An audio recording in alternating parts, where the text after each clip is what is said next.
So the nothing CMF Phone 2 Pro has finally been launched in India, and there is a lot of buzz around this device because not only is this phone under 20,000 rupees, but it is offering features that no other phone in the category is offering. So what's really special? What should you be on the lookout for before adding this phone to the cart and making that final buy decision?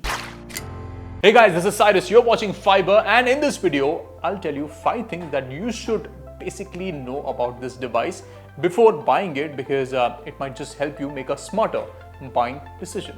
Let's go. The first and the biggest headline maker of this smartphone is the modularity, and I just love it because if you look at the price segment, if you can just make the changes on your smartphone in terms of the design, in terms of adding accessories, I think CMF has really hit the nail right there. And not only that, you are getting these accessories from the company themselves. So they're saying if you want to make changes, you can do it yourself. And that's the perfect thing about this smartphone. You can actually do it yourself. You don't have to take the phone to one of the centers or any other engineer to make these changes. Take a couple of screws, unscrew them, add your attachment, and you are good to go. So modularity, I think, is one of the big key things that you should consider before buying this phone, and I think this is a phone for the future. However, there are people in the market who would consider this as a bit of a gimmick. So you tell me, if you are able to make these changes by yourself, is it innovation or is it really gimmick? The next one is also one of the biggest talking points of the smartphone is the display. 6.77-inch AMOLED 120 Hz, which you get mostly on flagships, and this one you're getting in a budget device, which is great. So if you're consuming content on this one, be it outside or indoors, I think you will be sorted. Plus AMOLED always gives you the advantage of better colors and contrast, deeper blacks. So yes, content consumption or gaming is going to be perfect on this one. However, brightness, yes, could be a concern because if you're taking the phone outside, the viewing angles might, again, I'm saying this very clearly, might be a problem, because when I use the phone, I did struggle a bit with the content, but otherwise, there's nothing as if it's a deal breaker for you. You can buy the phone and rest assured you're getting a good viewing experience. The only downer I feel is the HDR content, which you will not be able to experience when you're watching content on Netflix or Prime Video. So there is no support for that. Otherwise, I think for basic content viewing, YouTube is a good one. Yes, one thing again could be a downer for a lot of people, it's subjective, are the chunky bezels, because this phone does not have a better screen to body ratio that you get on other phones which have a curved display in this segment. So if you don't like chunky bezels, you won't like this one. Next up is the processing power. This one is powered by the Dimensity 7300 Pro processor built on the 4nm technology, and it is an efficient chipset, especially considering the price tag, because if you are doing your basic tasks, daily driver, Instagram, email, we experienced the phone, it was running smoothly, plus the OS integration is also something that we'll talk about later, but otherwise processing is excellent on this phone. Yes, it will not give you flagship experience. The heat management might not be as good as you get on flagships, because remember, you're playing basic games, maybe even BGMI on high settings, it might be able to run, but it won't give you that best visual experience. Maybe even Genshin Impact might not be the best choice or option on this one. So stay away from high definition gaming or overloading the phone, but basic as a daily driver, I think this phone is fantastic. Plus remember, you're getting 8 gigs of RAM, 120 and 256GB storage variants, so you're getting regular software updates as well. That is also one of the big headlines of this phone. So I think as a daily performer, if you're wanting to buy a phone that stays with you for long, the Nothing phone is a good option for you.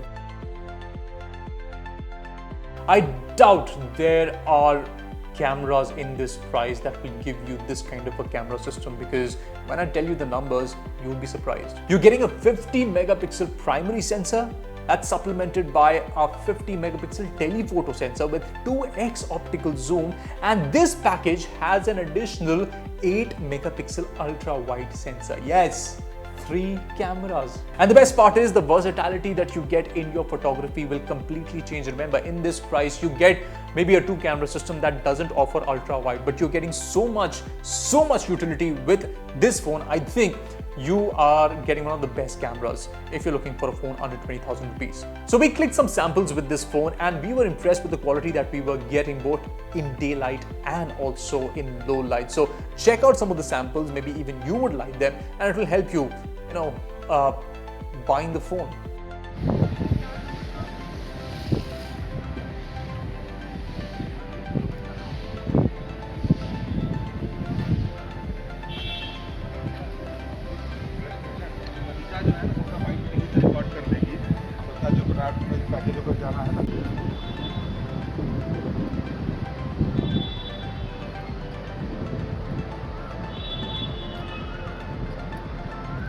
Yes, so to conclude, I can say maybe the 8 megapixel ultra wide sensor isn't the best option when you consider low light photography, especially the ultra wide lens. And yes, no OIS means your shots will be shaky when you are shooting video. So of course, there are cons of a phone in this price when you are bundling so much in the camera. So if you can live with the cons, I think this is a good and efficient camera system to have. And last but not the least, I'll just combine a couple of points here which will be included all in my fifth point, which is number one, the software updates. Nothing OS is as clean as you get there, because Android 15 bundled with Nothing OS I think is efficient in terms of customization, in terms of an overall clean look. It's almost as close what you get to Android's purest form. So if you like customizations, if you like a very clean interface that you don't have a lot of bloat in it, then Nothing OS is something that will help you a lot. And remember, you are getting software updates regularly and also for a long amount of time. So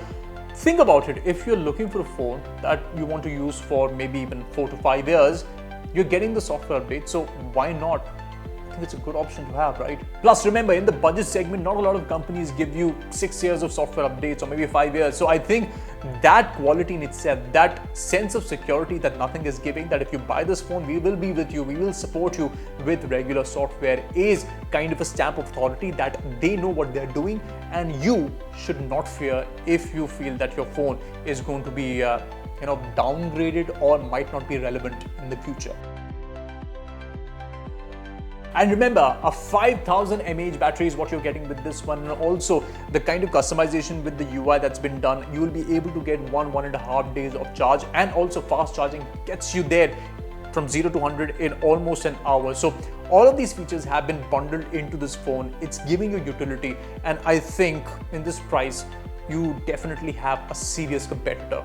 So just combining all of this, just concluding, I would say a good modular design, a great camera setup, you are getting a good display, and that defines that under 20,000 the CMF phone is actually a very good option. So if you're thinking of buying this, I think it's a good call. Yes, there is competition in this segment. You're getting bigger battery, maybe even a T4 from Vivo is getting you a 7300 mAh battery, or even the Infinix Note 50s, you're getting a curved display, a better design. But I think this one holds an advantage purely because of some of the additional customizations it have. You basically have another button here which helps you with screenshots and reminders and AI. All of it is, I think, a good package to have. So remember, if you're going to buy this phone, you're getting a good one, but we'll be back with more comparisons. If you want to see a comparison of this phone with another in this segment, do let us know in the comment section, and I'll be getting you the same right here on Fiiber. That's it for this video. Hopefully you liked it. Subscribe to the channel. Let us know what you think about our content, and I'll see you very soon in the next video.